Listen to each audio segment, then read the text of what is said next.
अस्सलाम वालेकुम रहमतुल्लाहि वबरकातुहू। मैं हूं अंजला जुल्फ़कार और आप लोग देख रहे हैं अंजला Zulfiqar unbiased analysis YouTube channel. और आज हम बात करेंगे पाकिस्तान की न्यूजीलैंड के ख़िलाफ़ जो वनडे सीरीज़ थी, ओडीआई 5 ओडीआई मैचेस की सीरीज़ और न्यूजीलैंड का टूर था पाकिस्तान का, उसके बारे में बात करेंगे। दैन हम रिकॉर्ड्स की बात करेंगे जो इस सीरीज़ के अंदर हुए। फिर हम बात करेंगे फ्यूचर टूर्स के ऊपर कि पाकिस्तान के अपकमिंग मैचेस कौन कौन सी हैं, किसके साथ हैं, कौन से टूर्नामेंट्स हैं 2023 के अंदर। फिर हम बात करेंगे आईपीएल के अंदर जो नवीनुल हक अफ़गानिस्तानी प्लेयर हैं उनका झगड़ा हुआ विराट कोहली के साथ, तो उसके बारे में हम थोड़ा सा बात करेंगे कि क्या रीज़न थी और क्यों हुआ या क्यों इसे अवॉइड किया जाए और कसूर किसका था, तो इसके बारे में हम बात करेंगे। तो सबसे पहले हम बात कर लेते हैं Pakistan versus New Zealand ODI series की। ओडीआई 5 मैचेस की सीरीज़ थी और पहले 2 मैचेस रावलपिंडी में थे, फिर आई थिंक लाहौर या कराची में थे। तो पाकिस्तान की ओवरऑल जो इस सीरीज़ के अंदर परफॉर्मेंस थी वो बहुत ज़बरदस्त रही और 4 मैचेस जो पहले थे वो पाकिस्तान ने जीत लिए और 4-0 से सीरीज़ भी अपने नाम कर ली थी। और 4-0 से सीरीज़ अपने नाम करने के बाद जो है वो पाकिस्तान का 5वां आखिरी ओडीआई मैच था कल। और कल के मैच में ये देखने में आया कि पाकिस्तान मैच जो है वो बुरी तरह हार गया और अराउंड 45-50 रन से जो है पाकिस्तान मैच हार गया। और उसकी वजह यही थी कि जो स्टार्ट में पाकिस्तानी बैट्समैन थे जिसमें बाबर आजम, उसके अलावा मोहम्मद रिजवान, उसके अलावा शान मसूद, ये कुछ भी ख़ास परफॉर्मेंस नहीं दे पाए और वो विकेट जो है टफ था। तो सारों को जो है वो अपना अपना कंट्रीब्यूट करना था और एक अच्छी पार्टनरशिप की 2-3 अच्छी पार्टनरशिप्स की ज़रूरत थी जो स्टार्ट में तो नहीं लगी, लेकिन लास्ट पे जो है वो इफ्तिखार अहमद ने कोशिश की 1-2 के साथ लगाने की। तो अगर हम बात करें तो उसमें मसला यही हुआ, या 2-3 बातें हो सकती हैं। या तो ये कि पहले विकेट आसान था, बाद में मुश्किल हो गया, या ये था कि बाद में जब पाकिस्तानी टीम मैच खेलने के लिए आई तो शायद आज उनका ऑफ कलर डे था, ऑफ डे था, तो इस वजह से वो ज़्यादा अच्छा परफॉर्म नहीं कर पाए और विकटें जो है वो जल्दी गिनवा बैठे, क्योंकि जो टॉप के 3 अगर इतना, हालांकि मतलब जो है वो रन अप बॉल खेलने वाली गेम थी, मतलब 300 रन थे और अगर आप देखें तो 6 का ही जो है वो रन रेट चाहिए था, तो इतना ज़्यादा बड़ा टारगेट नहीं था। लेकिन पाकिस्तानी जो बल्लेबाज थे वो जल्दी आउट हो गए, जिसकी वजह से प्रेशर पड़ा और हमने देखा कि फ़खर जमान भी जो है वो अच्छा खुल के खेलते हैं, बड़ी शॉट्स लगाते हैं, उनसे भी शॉट्स नहीं लग पा रही थी, 1-2 दफ़ा उनके हेलमेट पे बाल लगी।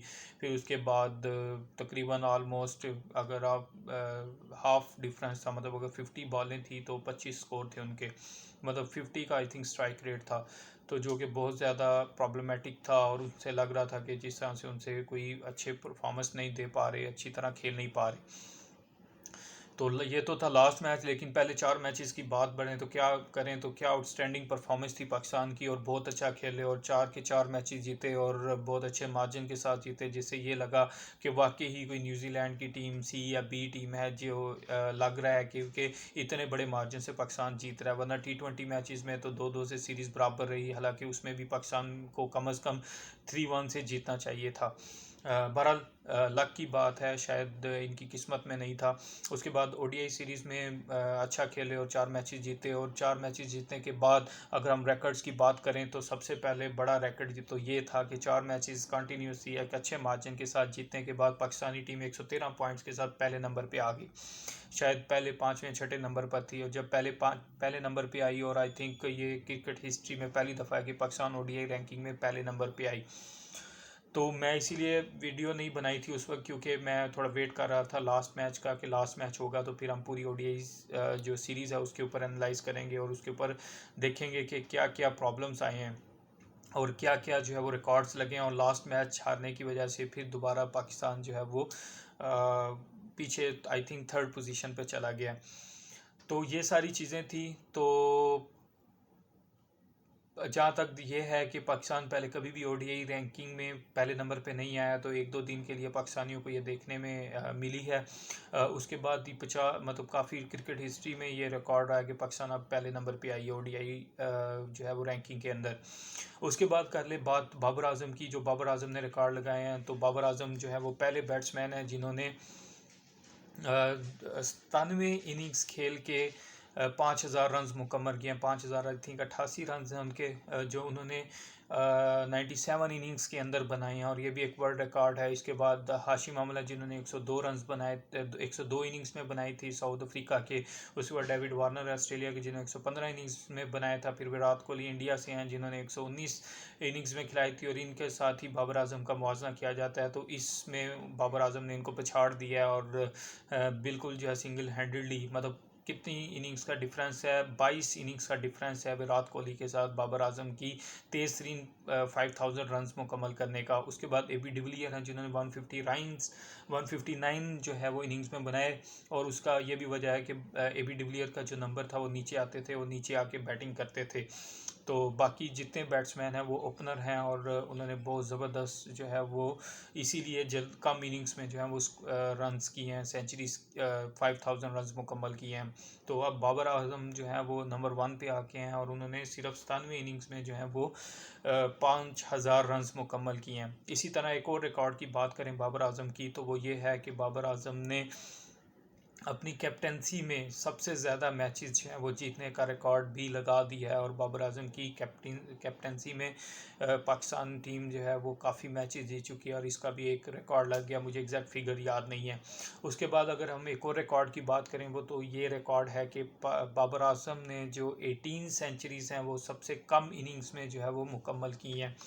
तो उसको अगर हम देख लें तो बाबर आजम ने तकरीबन 97 इनिंग्स में जो है वो 18 सेंचुरीज मुकम्मल कर ली थी, और उनका जो एवरेज थी वो 59.17 रन की है, या आलमोस्ट 60 की जो है वो एवरेज है। और दूसरे नंबर पे विराट कोहली आते हैं, और आई थिंक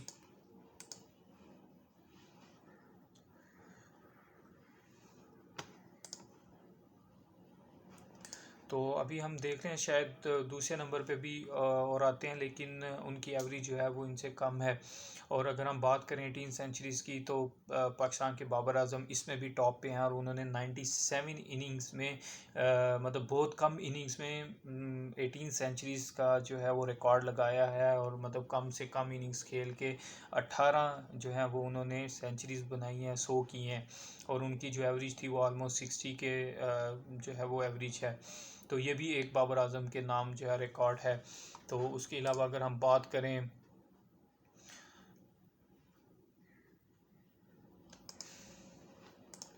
फिर उसके अलावा हम बात करें बाकी चीज़ों की, जिसमें हमने बात की थी कि टूर्स के बारे में, कि पाकिस्तान के फीचर टूर्स कौन कौन से हैं। तो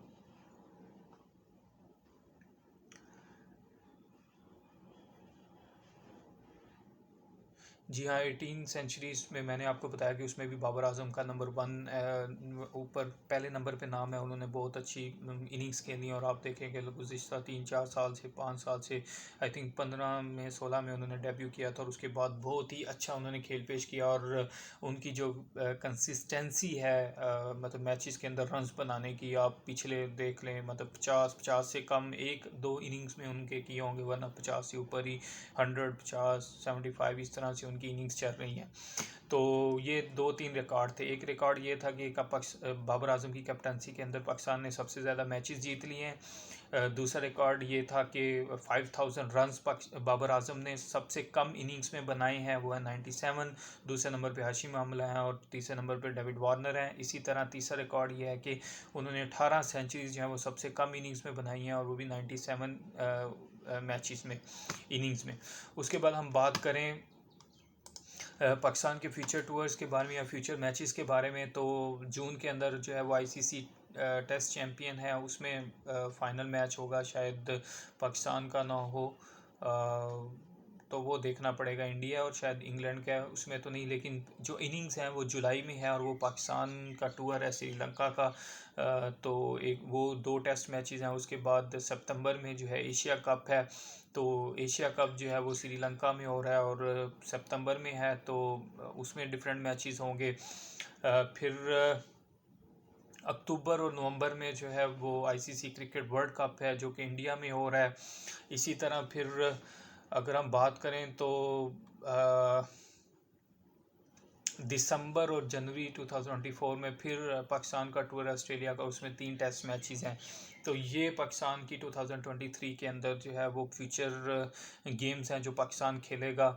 और कोई वैसे ख़ास या आप कहें कि बहुत ज़बरदस्त जो सीरीज़ हैं वो तो नहीं है। ओडीआई और टी20 मैचेस ज़्यादा देखे जाते हैं और ज़्यादा टी20 मैचेस का क्रेज़ होता है तमाशाइयों को, तो वो तो नहीं है, वो 2024 में ही देखने को मिलेंगे। हाँ, जो एशिया कप है उसमें चांसेस हैं ये देखने का, और आई थिंक वो टी20 ही नहीं, एशिया कप भी जो है वो ओडीआई मैचेस का हो रहा है।